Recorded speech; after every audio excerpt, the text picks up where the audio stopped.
Hello, and welcome to the Sandbox panel, taking over 4 long-running franchises.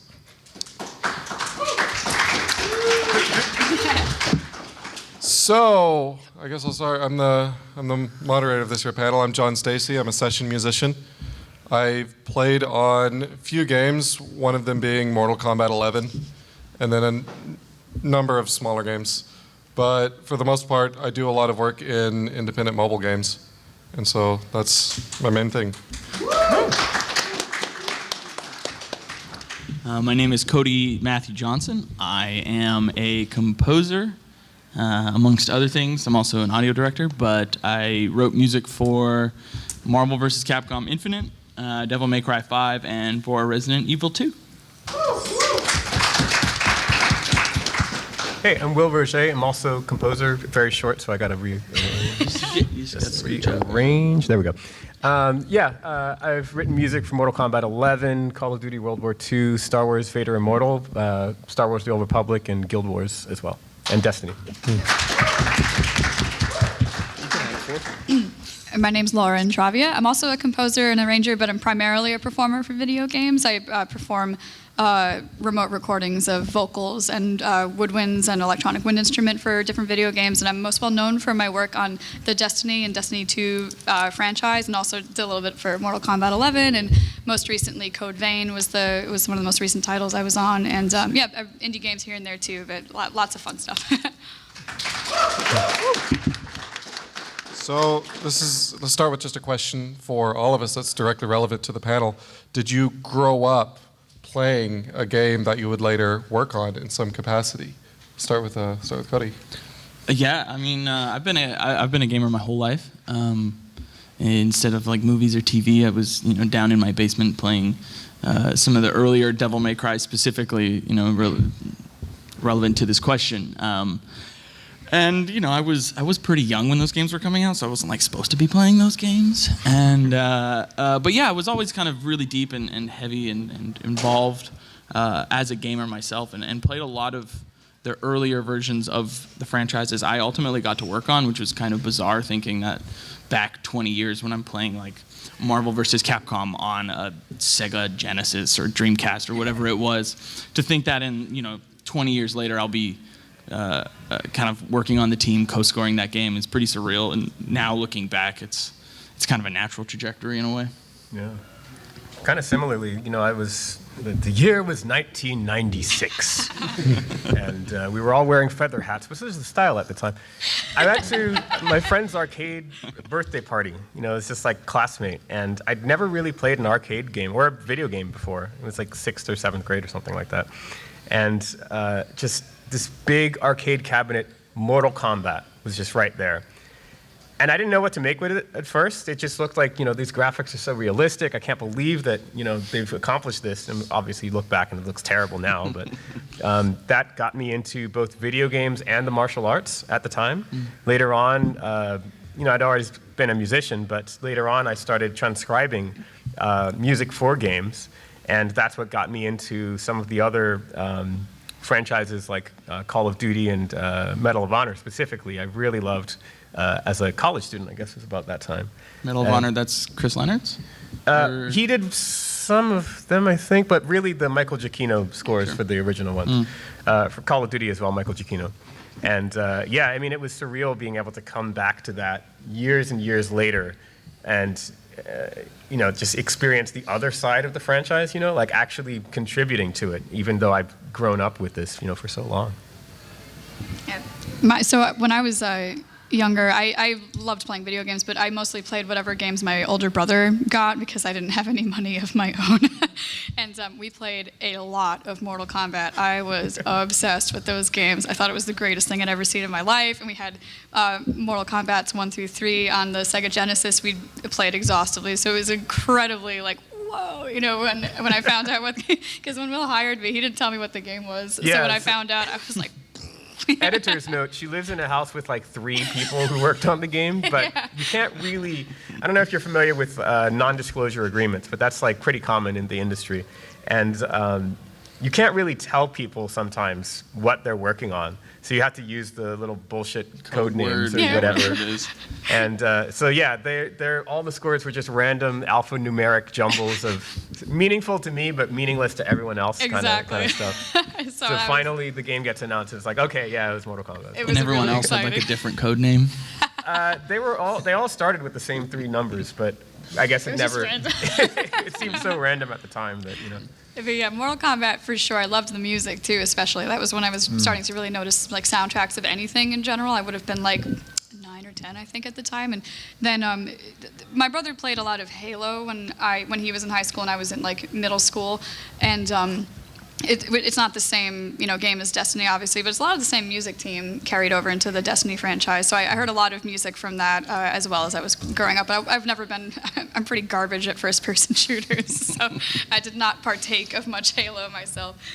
She's serious at Mortal Kombat. I've seen it. Messed up. I'm very serious about my Mortal Kombat career. Funny. So the only franchise that I've interacted with, like that I played younger, was actually Mortal Kombat, but I didn't know it was Mortal Kombat. It was actually Killer Instinct, but I didn't know anything about anything, so I just thought they were the same thing. And then I got Killer Instinct on the Super Nintendo. I'm like, wait, this isn't that, you know. And then this was basically, I only played it whenever I'd go over to friends who had it because my mom was like, "That's really gore. Do you really want that? Do you really want that?" And she wasn't telling me no. She was just like, you're, you know. But otherwise, most of the games that I played were like main first-party Nintendo titles, and they handle all their soundtrack stuff in-house over in Japan. So one day. Mario Kart 10. That's my goal. That's my goal. And it's interesting to hear, like, all of us except for Will was like the only one who thought video game music was cool when he was playing video games, but I was just like, yeah, I get to kill stuff. I get to meet, me and my friends can hang out. So it was like more of learning about the culture of those games. And then I think later on, when we all started working on these projects where you can kind of apply that same skill to understand the audience and understand the culture around that game because you've existed in it, whether or not you played all of the series leading up to, you know, the 11 plus games in the Mortal Kombat series. But you still were aware of that culture and were able to translate music to them. You know, this isn't on our question list, but would you guys like to, like, why don't we just go quickly and explain how we got some of the projects, like the gigs that we're talking about? Like how did you arrive starting to work for Capcom? I took a kind of roundabout sort of a way. I never really thought video game music was something that I could like do for a living, and I feel like a lot of people say that because I was working in the film and TV world, but I've always just been playing games. I was like number 4 U.S. Paladin during Wrath of the Lich King main tank, so like I've invested most of my life playing that game, and so I've always been there. And then we just had an opportunity come up through just our studio's agent who wanted a team of producers to do a game, which was Marvel vs. Capcom instead of a singular composer. And then I'm kind of the heavy metal, EDM, rock, hybrid orchestra guy, and so I did most of the music in that style for Marvel vs. Capcom with our team of about 5 composers who did all of the Capcom side plus the classic Marvel themes that Capcom still owned the rights to. And then from there, they were just like 5 months after we finished that gig, they just called us up. They're like, hey, we like your theme for Dante from Devil May Cry 3. Do you just want to like demo for a new gig that is heavy metal? And it's a franchise. And I was like, oh, okay, we know what that gig is. And then it just kind of led into Resident Evil from there. And that's kind of, we just had this opportunity to build a relationship with them and kind of continue working on their franchises and build their musical future, and it's kind of been great ever since. So I don't have like a cool story like you do, but you know, it's honest. You know, you kind of just work in your world, and then you have an opportunity come up, and if you're prepared to seize it and you succeed, then you know, infinite possibilities can come out of that. Yeah, and the music you write is like so unique. Like it has its own like character to it. that I think really adds to the game quite a lot. I especially like fighting games and Yeah. anything that kind of has a fairly unique universe that exists within, not like a first-person shooter that exists on Earth.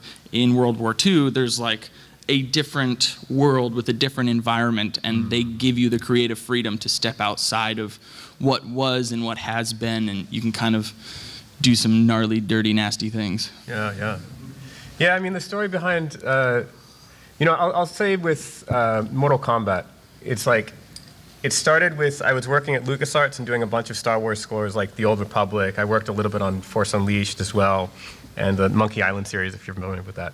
Hell yeah. And, and once LucasArts shut down, I started working on other freelance gigs, one of which was Lara Croft, Temple of Osiris. It's like a Tomb Raider franchise project. And, maybe I could put another. No. Yeah, you can get a fourth line, Will. Yeah, right. But no, I worked on that, and later on I gave a lecture on it at GDC, the Game Developers Conference, talking about like how I produced the score, the orchestration, how I worked with solo instrumental performers and worked them into the orchestra as like a part of it rather than it being like a separate sort of thing like people usually mix. And I gave that lecture, and simultaneously that same year I happened to meet up with the Sledgehammer audio director because like a coworker of mine from LucasArts introduced us. And we got to talking, and eventually they hired me for Call of Duty World War II. Then from there, I scored that game.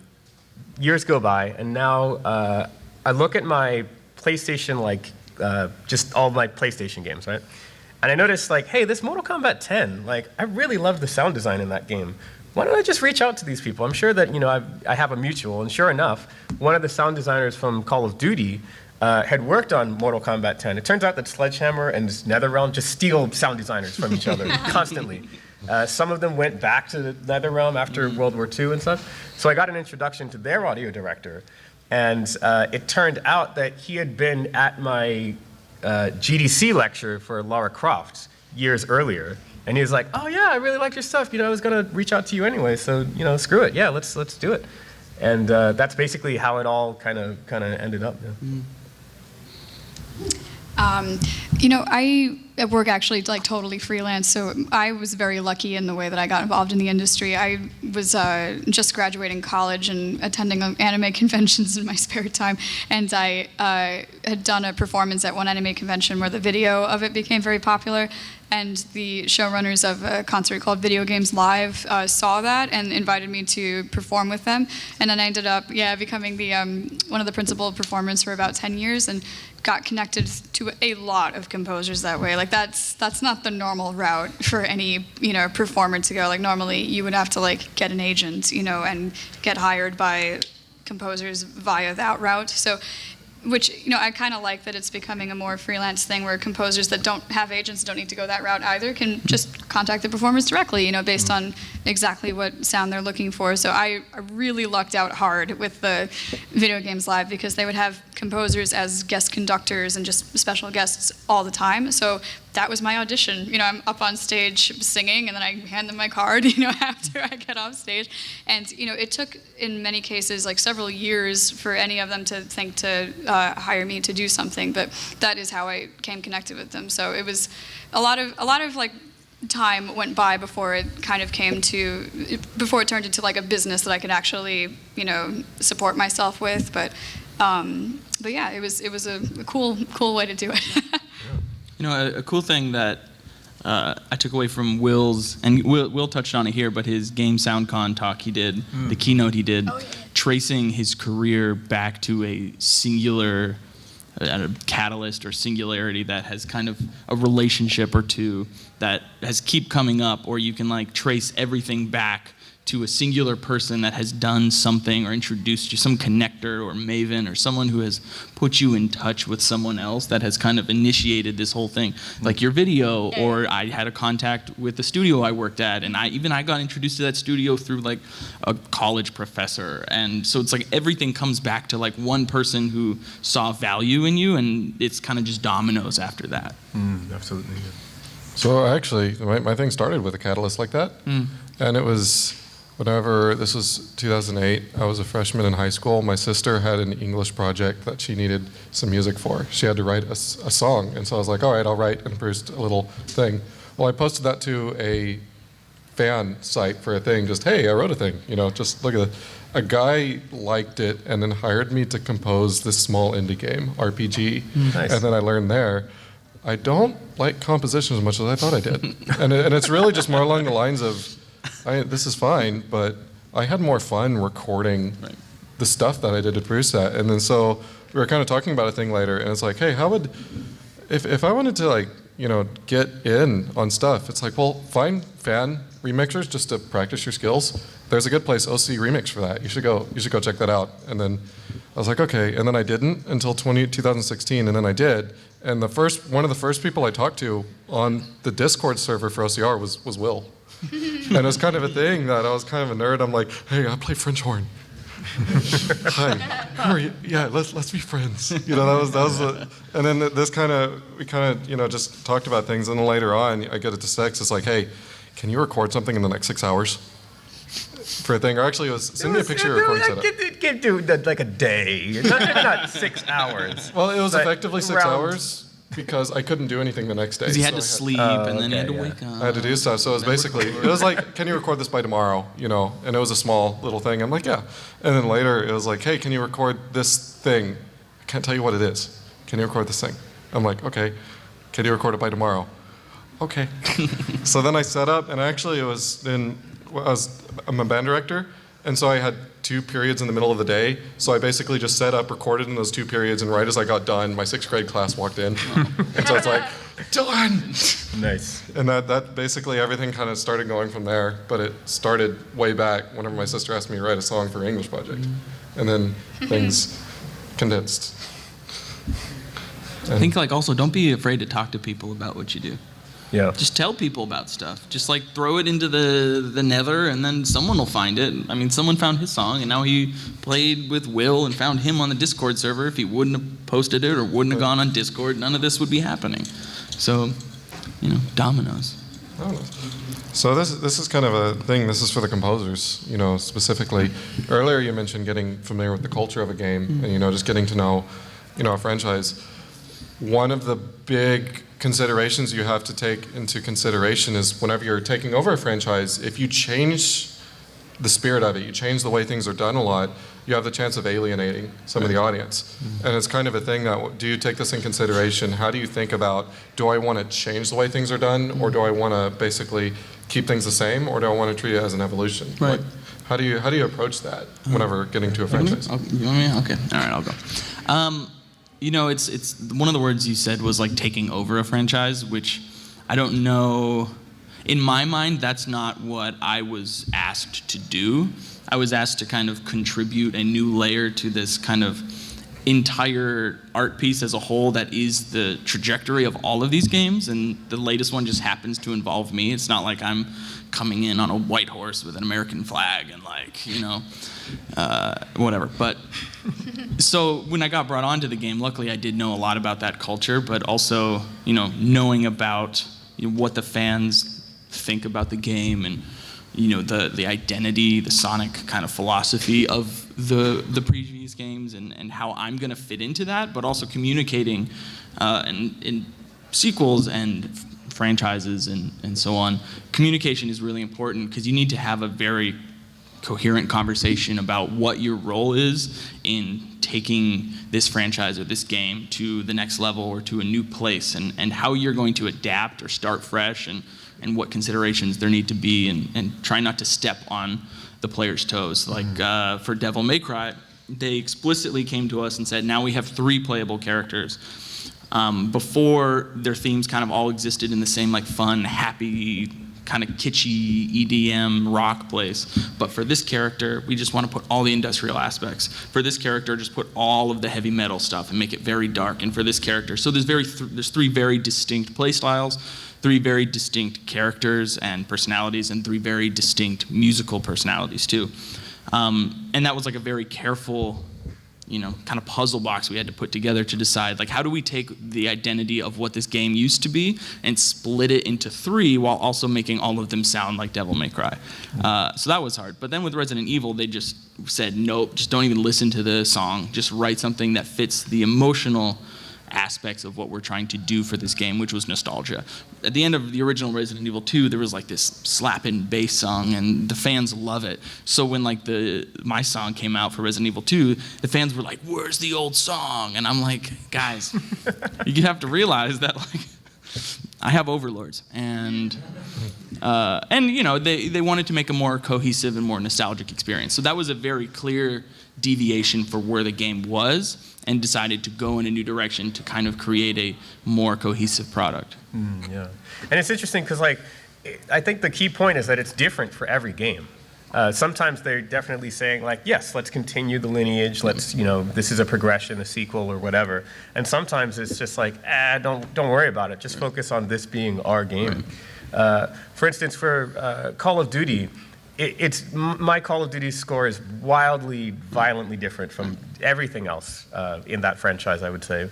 We have composers like Jack Wall and Sarah Schachner doing these gorgeous and like really well put together hybrid scores that use a lot of really detailed synthesis and really aggressive kind of sounds and a very large orchestra.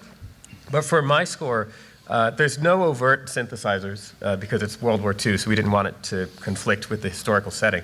But also, we actually used a smaller orchestra than usual. I think only 34 strings and regular-sized brass section, but smaller room than usual as well, and closer microphones. So you could hear a lot of the detail of all of the playing. And then I also used quite a lot of string quartet within the action pieces for rhythm, instead of using like big percussion like you would normally expect, sort of like big epic trailery percussion. But for this, we didn't do any of that because we wanted it to sound like real people going through this very, kind of gritty and visceral action. And it's historical. It actually happened. It's not made up like most game stories are. This is a real story. You telling me Devil May Cry is not real? In this particular universe, no. But yeah, that was that approach. And so they did, don't worry about any of the previous Call of Duty titles. It's kind of its own thing. Just focus on this game as its own universe. But with Mortal Kombat, first off, Dan Forden, the original composer for Mortal Kombat, he's still there. He's still writing for every game. Rich Carl is now the audio director, but he was a composer for Mortal Kombat Deception, I think, or one of the two. And one of the 3D era ones. Brilliant musician, and he's also still there, still writing some of the stage music for the game. So there really wasn't a reason to completely reinvent the wheel for Mortal Kombat. All I really did was I said, well, this time the story is so big and epic that I want a sort of gargantuan force for all of it. So that's kind of where this big Wagnerian orchestra comes in, and lots of leitmotif, big choir as well. And then I kind of added in elements such as electronics and lots of the world instruments, like Lara's vocals, for instance, to give a lot more color to each character. I wanted every character to have a leitmotif and a signature sound. And they're all coming from these 3 different realms, Earth Realm, Outworld, and the Nether Realm. So they each kind of get their selection of sonic forces that they're playing with.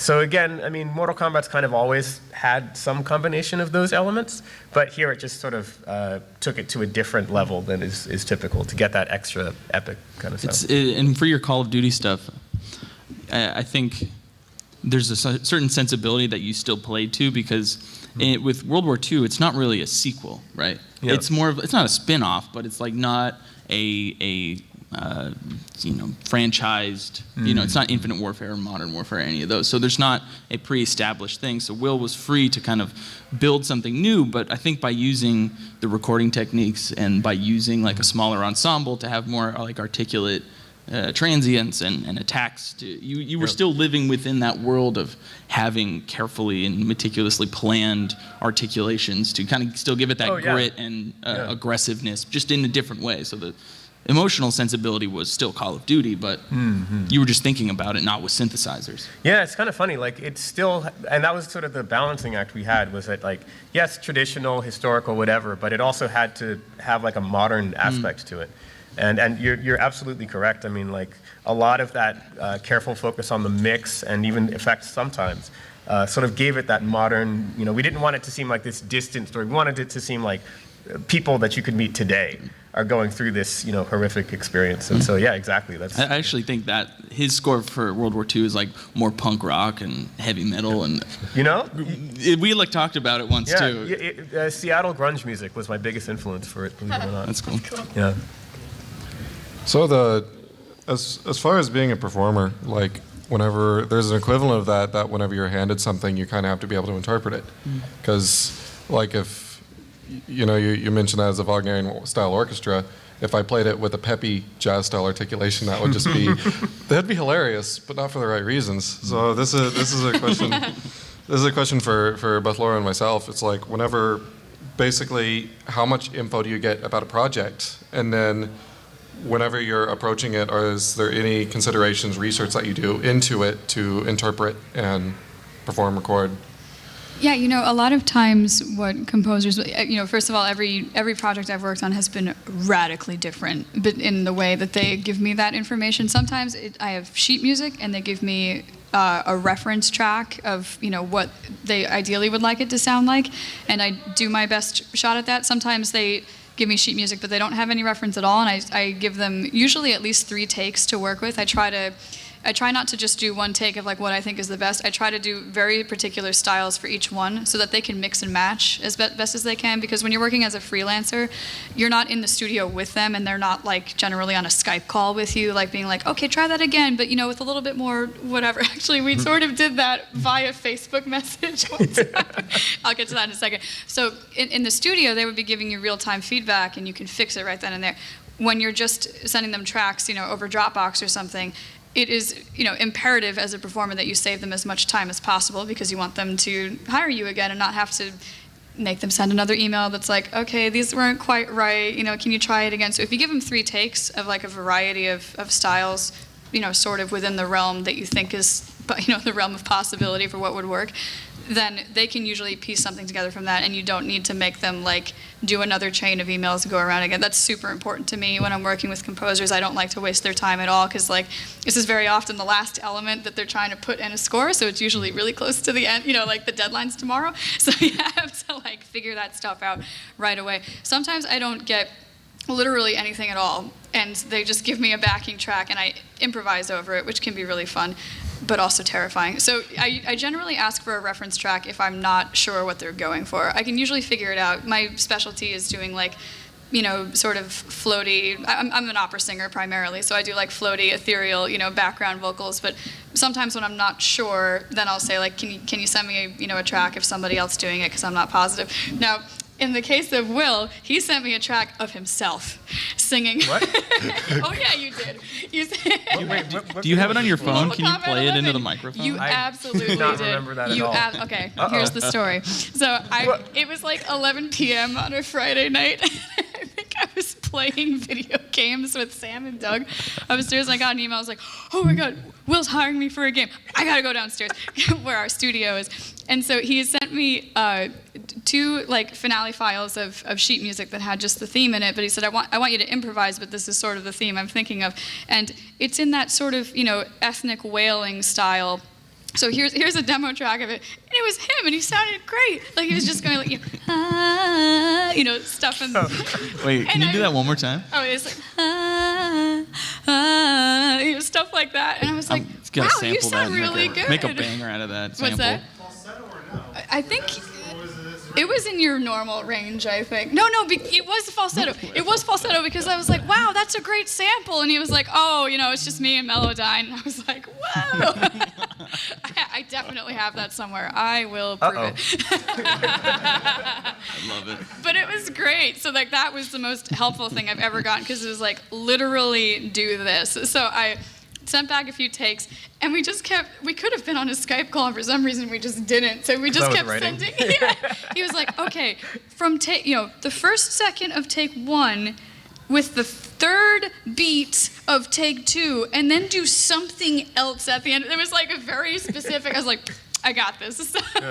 So that's closer to what it would be like working in a studio. You'd get real-time feedback like that. So it can really vary a lot, and I send in multiple takes, not just to like save them time, but also to like, you know, I might misinterpret it, so I'd like to give them as many options as possible so that if I wasn't quite right on this take, maybe they can mash it up with this other one to kind of make it work. So generally my approach to that stuff.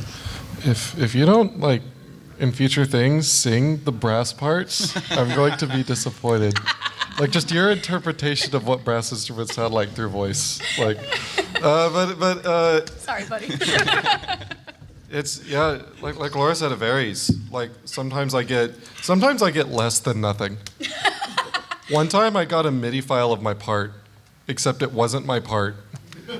And it was just, there was a really big language barrier. And it was just kind of a thing I didn't know how to explain. I don't know what you want me to do with this. Because I have familiarity with 4 languages enough to be able to kind of like say, I don't understand, can we find a way, you know, and then for some of them I can actually communicate musically, but it's like, so yeah, that was a fun time, but eventually I figured out, I just improvised, and it apparently was right. And other times there was one project I got where every single measure was dictated in a document. Wow. Like I got a backing track, a click track, a MIDI file of the score, a MIDI file of the part, and then every measure was detailed exactly what it was wanted. It was like, one of them, there was like 8 notes in a measure, and it's like, all right, the first note, you need to articulate it really, really, really strong and really, really, really short. The second note, make it really long. The third note, make it as short as you can. The fourth note, and it was just like this for a doc. And it was wild. Wow. But for Will, it's just the right amount in the middle. I mean, I got backing track of the sampled orchestra playing in the style, and I also got a MIDI file, so that whenever I imported it into the DAW, it would just line up automatically, and I could create my own click that way.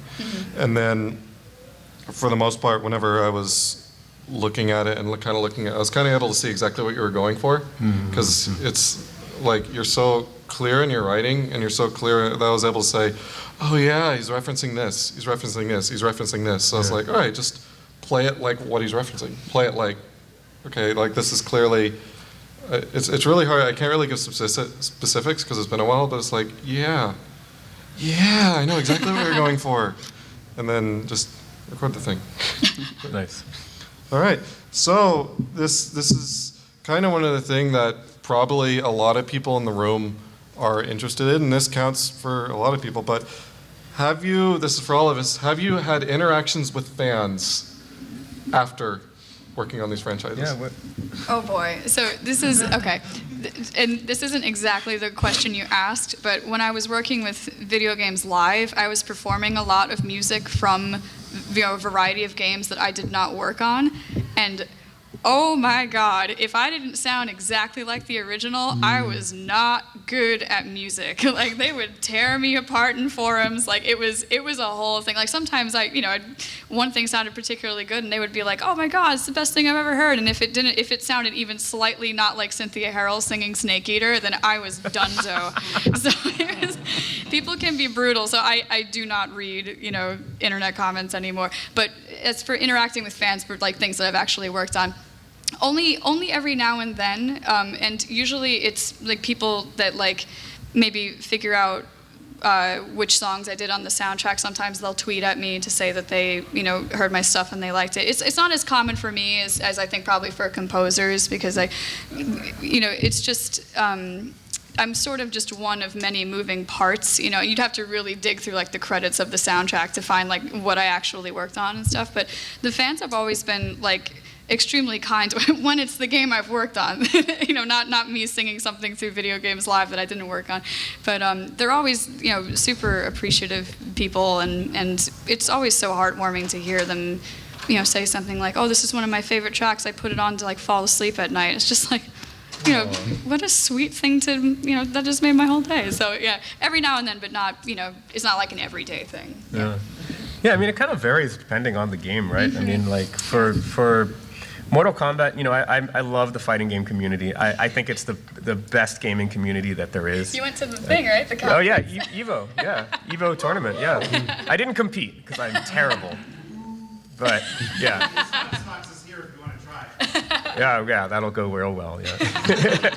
But no, I got to go and I got to hang out with a lot of these folks that I had met online on Twitter. And they're so supportive, so incredibly encouraging to see. You know, even before the game is released, we had like betas, we had announcements, we had this big event we did in January where we showed off the gameplay for the first time. And people were being so supportive and positive about the music. It was like, you know, I was still writing the score, so it's, you know, it's sleepless nights and whatnot, but it was just so great to see how much enthusiasm and positivity there was for it.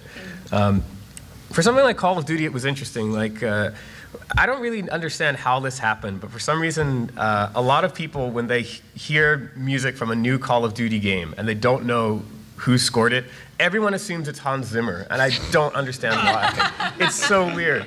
And one of my favorite YouTube comment threads I've ever seen was, it was the main theme, someone had just like ripped it off of the beta and uploaded it. Of course, they credit Hans Zimmer because that's what you do. Amazing. And so... Wait, he didn't write it? Yeah, well, so, you know, YouTube commenters or whatever.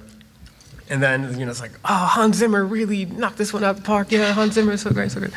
Eventually, the game comes out, and I'm announced or whatever, and so the same uploader re-uploads now with my name in the files, like the title of this video, right? It's a new upload. It literally says Will Roget, composer, whatever. That's kind of him. Well, what ended up happening was, you know, someone now posts like, man, Hans Zimmer really outdid himself this time. This is fantastic. And someone replies like, no, actually, you can read. It's literally Will Roget. And then his response was, well, but just imagine if Hans Zimmer had written it. I mean, instead of this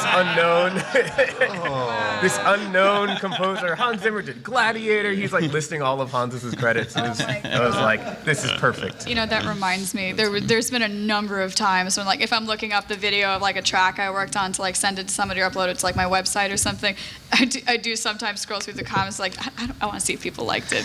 And I've lost count of how many times people have been like, fun fact, the singer for this track is not me. Like, I don't know where they found these names. Like, they're assuming it's the voice actors from the game, and they say it with as much confidence as you can imagine. They do. I'm just like, where did you hear that? Like, literally, like, someone else responded, yes, it's Hans Zimmer. Sledgehammer confirmed it yesterday. It's like, you just made that up. You just made that up. It's amazing. It happens so often. So crazy.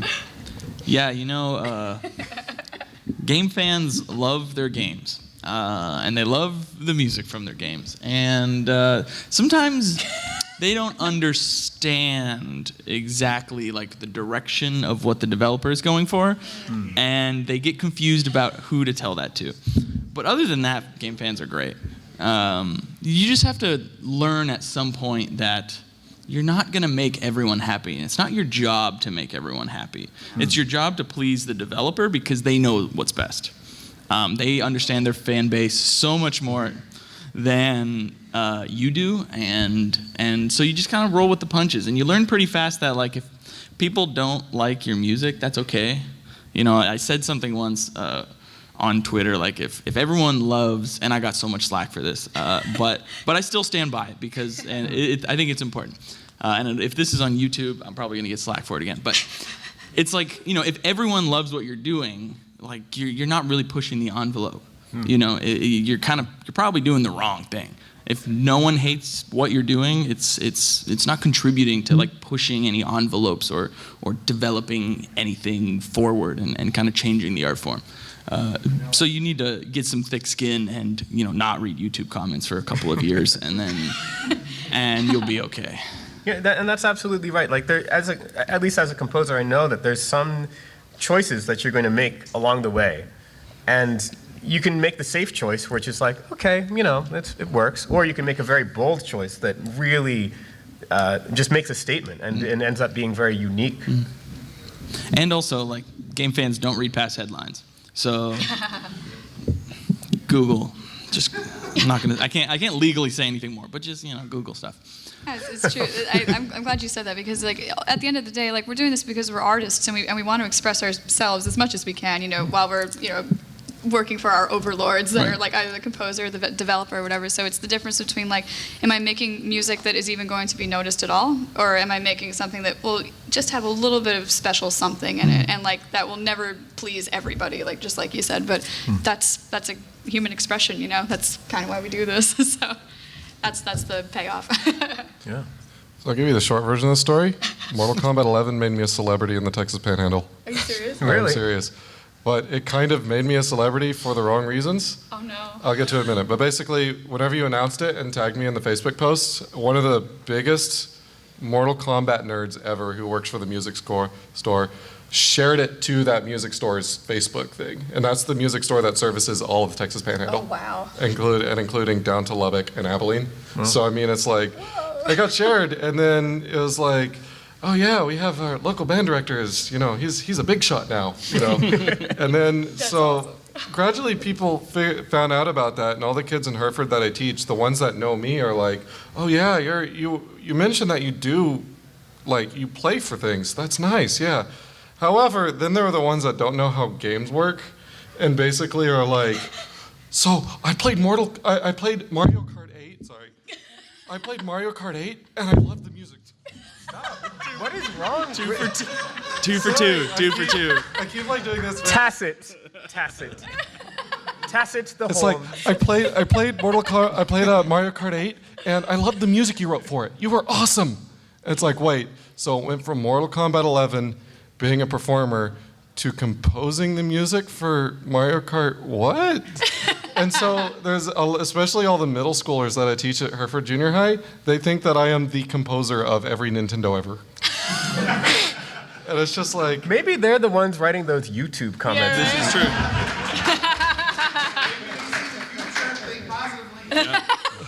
I think they write YouTube comments, but that's pretty much my only interaction with fans. And then for all the ones that are like the Amarillo community that actually plays Mortal Kombat, they're just like, oh neat, nice. Do you want to play? I'm like, and I generally don't play. I want to join sometime, but it's like I generally don't. But it's like, yeah.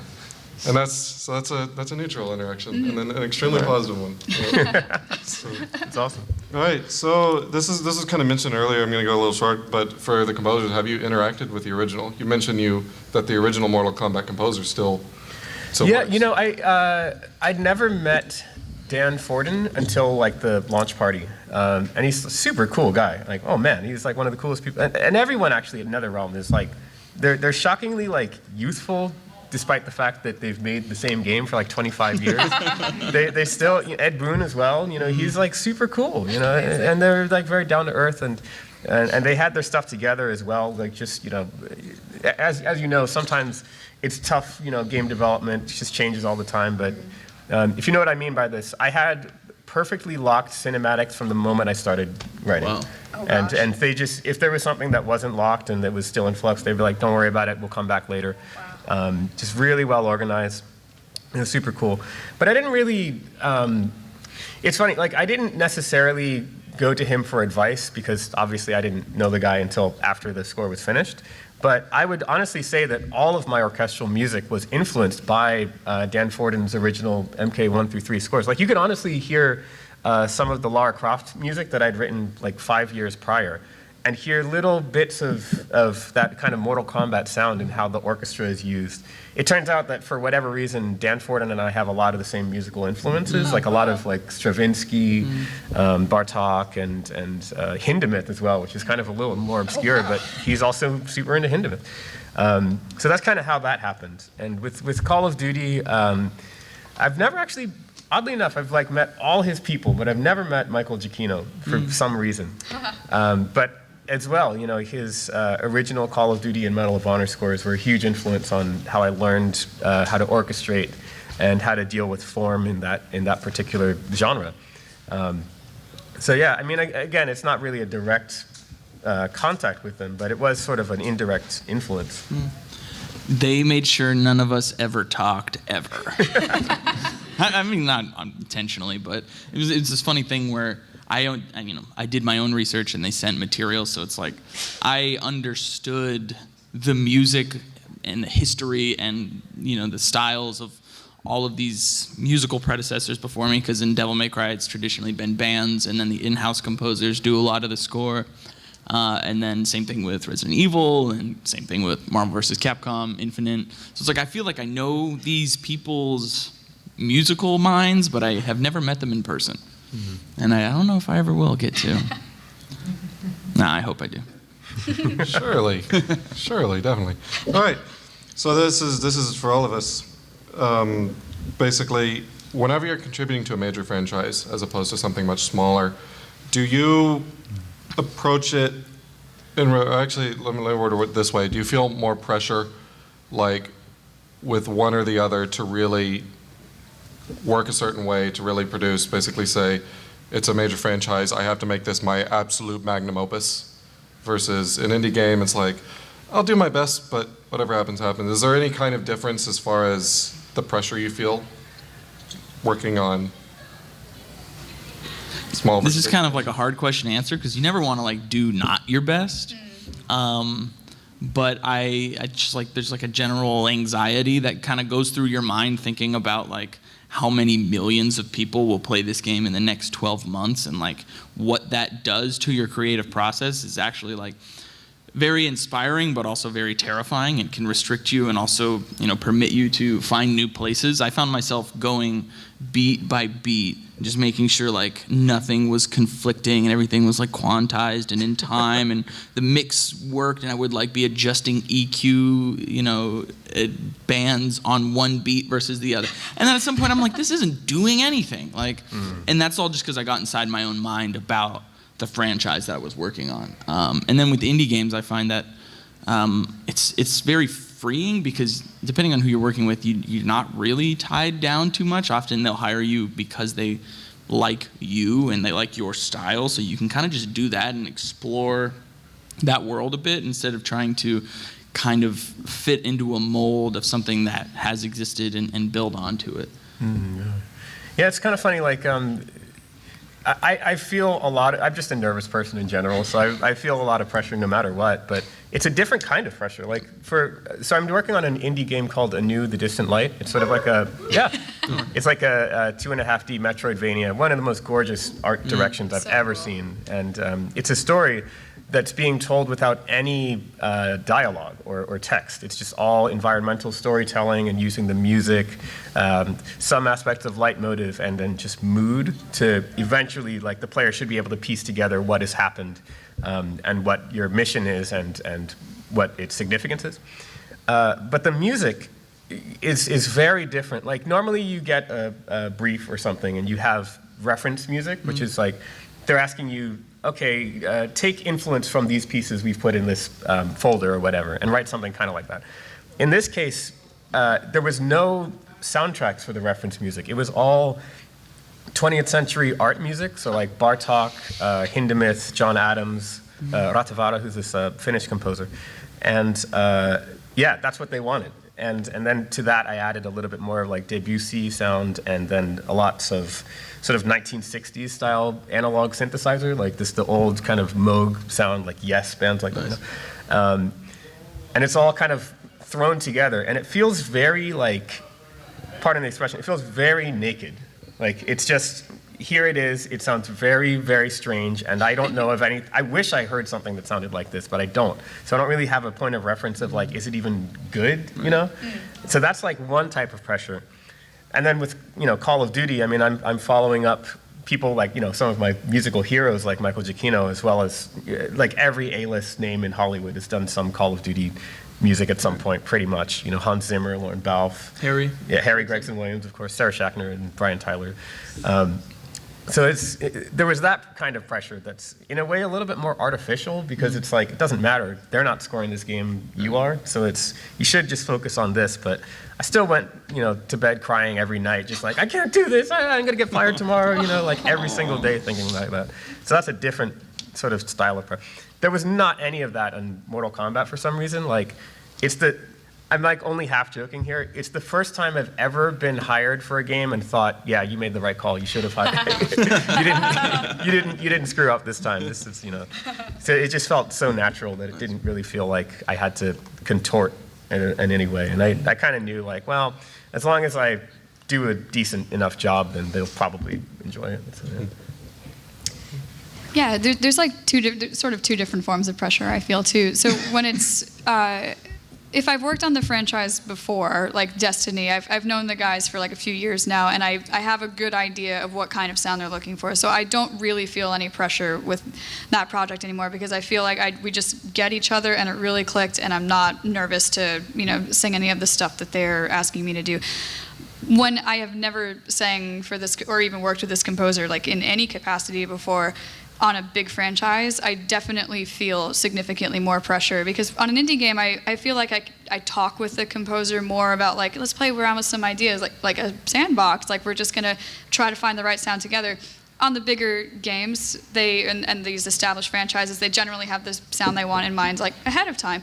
So that's where the second form of pressure can come in. If they're asking me to do a vocal style that I feel super comfortable with, then I don't feel any pressure. If I've never worked with this composer before, but they're asking me to do, floaty, opera-style vocals, that is my wheelhouse, and I generally feel totally fine doing it. And I'm just crossing my fingers, hoping that they like it. But I don't really feel nervous about it. If they're asking me to do belting or like ethnic wailing and stuff like that, I was quite nervous about doing that track for you, because it's not my strength. It's something that I've learned how to do, but it doesn't really come naturally to me the way it does to other people. There are just better singers out there. So I'm very cognizant of that when I'm recording that kind of music, that, like, if this isn't quite right, they will find somebody that does it better. So I really need to get this right on the first try. So that's where the multiple takes comes in, because I hope also by giving multiple takes that I'm demonstrating my versatility, so that if I screw it up the first time and it's not what they're looking for, they might say, like, well, she can do all these different styles. Let me give her one more shot. Let me email her again and see if we can find the happy medium. So that's sort of my, like, one saving grace if I really blow it. But yeah, it can definitely be pretty nerve-wracking to jump in on a big franchise. The first time I sang for the Destiny soundtracks, I was nervous. It was the biggest thing I'd ever worked on. So now it's just sort of turned into a, like, stylistic thing that might make me nervous or not. But yeah. So I actually have a different kind of pressure than either of that, where the size of the project doesn't really come into play at all. And it's really just, I'm worried about whoever I'm playing for getting turned off of either me or my instrument.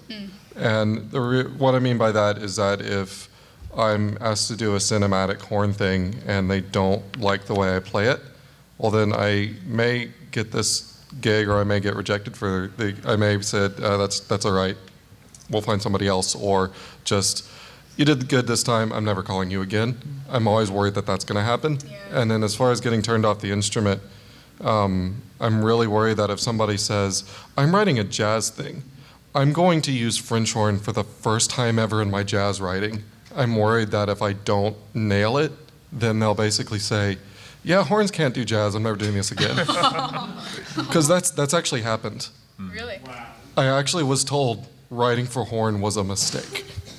Wow. And that was, like, it's kind of one of the things I actually cried, because it's like, what am I doing? And that was also whenever I was getting burned out with grad school, so it was kind of a thing to where, like, I don't really care about the size of the project, because, like, well, if it's a big project and I'm getting paid $500, or it's a tiny project and I'm doing it as a favor, it doesn't matter if they like it, if they don't like it. Like, nobody cares. Like, if they don't like it, I'm not getting paid for the big project or the small project. So it's kind of more of the thing. I'm worried about getting them turned off me as a performer, or them getting turned off of the instrument I play. And so that's kind of a different thing. That's the pressure I'm feeling, which makes every project really high pressure. So, yeah. And then I guess we can do a short little Q&A from audience. Yeah, if anyone has questions, please feel free. Yep. So I perform with a GSO out of New Jersey. I actually sing for them. And one of our challenges has always come, because we have a bunch of arrangers and composers that are in our ranks, that has come to, especially when taking older tracks, just trying to just bring them forward and make it so that a 40-piece orchestra can actually perform what was just a channel audio bit in the past. So my question to you is, when have you felt it necessary when, for lack of a better word, updating a track, to add more to a track, to create parts for pieces that were not necessarily represented in the original? Did you do any so that's what you were doing for the Infinite, right? Where it was so for Marvel vs. Capcom, it's not as I was going to say nuanced, but that's not the right word. It's not as specific to your example of working in an orchestra and doing arrangements of kind of classic 8-track, game themes. But what we were charged with was and it was more of a remixing gig, and often we had stems where we had to take these old classic Capcom themes. Like I think it was Goblins and Ghouls or Ghosts and Goblins. Yeah, exactly. So I had to do Arthur's theme, and it was like a harpsichord and lute 2-channel MIDI track, and they were just make it heavy metal, and I'm like, oh my God. So taking that and trying to interpret that as a progressive heavy metal electronic hybrid track was really difficult. But then on some of the pieces, we did a remix of I think Frank from Dead Rising, exactly, thank you.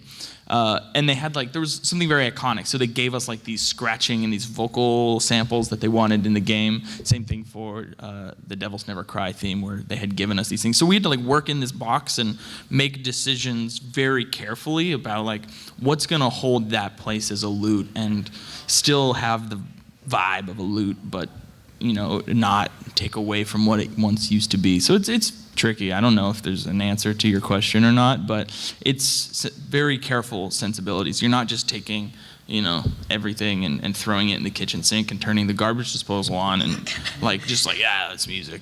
But it's very nuanced and very, very delicate to take something that wasn't once in this world and try and bridge that gap. Thank you. Do you prefer in the box or out of the box? Everything I do is pretty much always in the box.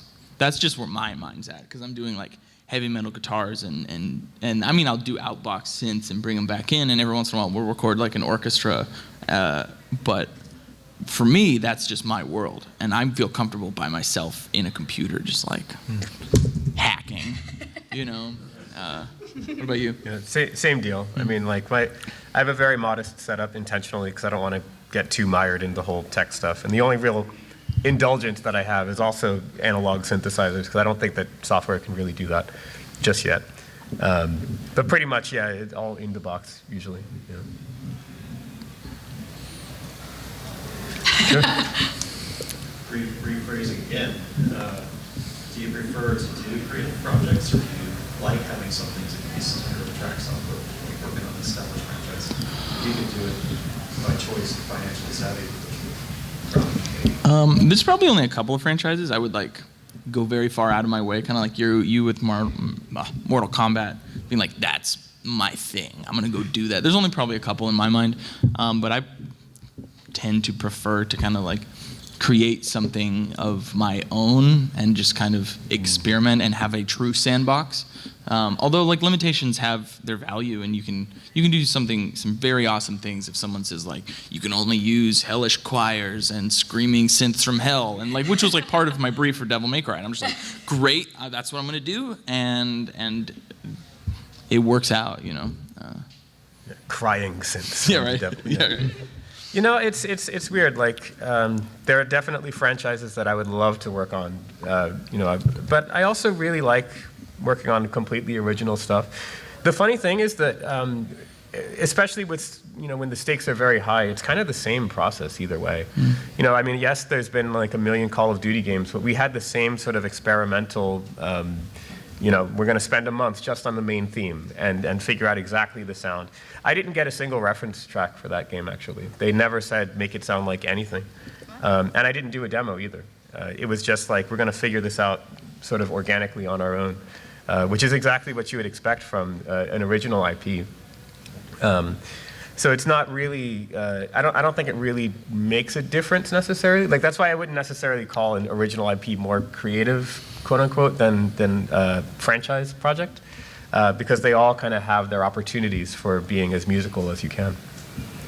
I think they're asking us to wrap it up, but maybe Yep. like one last question. Come on. Yeah. Hey. Okay, throw in one here. So, because the size of the projects have varied so much between all of you composing and singing, do you prefer to work on a project where it is solely your responsibility to sort of take the reins for either interpretation for singing or for composing? Or do you find it easier to work with someone else, like having multiple composers on a project? So is working solo or with the team, which one is usually your go-to or preferred way to work? I greatly prefer working solo, but I mean, I will work on a team if it makes sense. It always kind of depends. I mean, when they have these sort of multi-composer projects, it's usually for a reason. Yeah. It's usually something like, I guess actually Detroit Become Human, if you're familiar with that game, that's a perfect example. There were 3 protagonists, so they said, let's just get 3 very different composers to have 3 different sounds for it. And I thought that worked beautifully, because they were all separate and free to kind of do what they do best. That's great. There's other projects where it's like, hey, we want you all to, like Star Wars, for example, where everyone's kind of contributing in a certain way to get to one singular sound, which also works really well.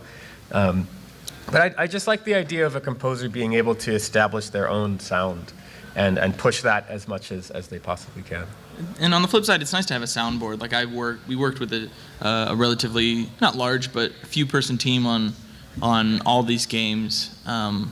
On Devil May Cry, 3 different composers. On Marvel vs. Capcom, there's like 6 of us that did like 30 themes.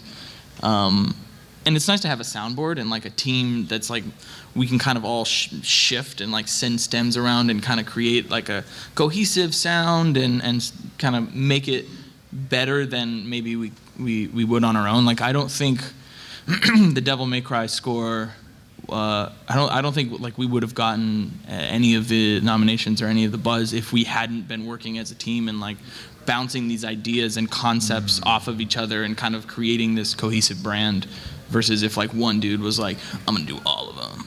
Do you feel like a competition amongst yourselves? I think it's inevitable. At first it was like that, and then at some point I'm just like, it's not worth it, I think that's natural, but then you realize like these guys are my friends, like we're all doing this thing together, and at some point you realize that like the developer is marketing like intentionally for one thing because they're reading the audience's reactions, and then at that point you're like, I'm gonna wash my hands and walk away and just go get a drink with my friend, like nice. And sit down and not talk about Devil May Cry. Yeah, I think that's all the time we have. Cool. But hey, everyone, thank you very much for coming. Thank you.